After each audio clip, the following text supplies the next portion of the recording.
Sarı yaylam seni yaylayamadım.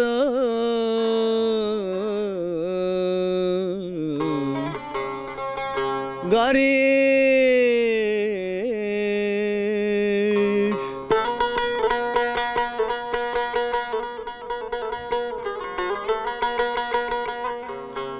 Yavru palazımı da ağlayamadım.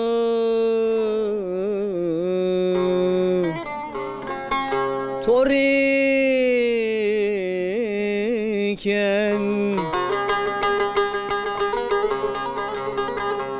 sen de bu güzellik,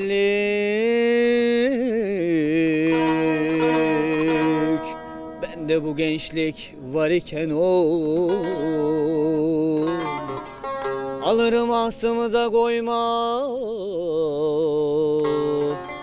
yar sende.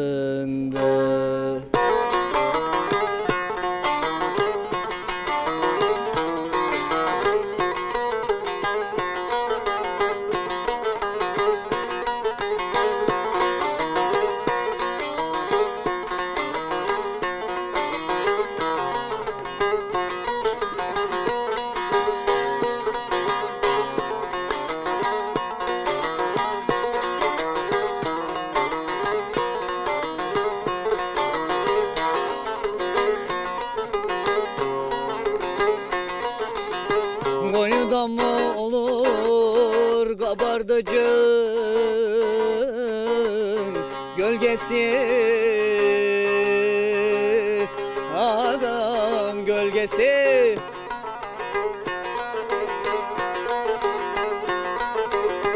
Günden güne artar yarın sevdası, aman aman aman ey, sürmeli.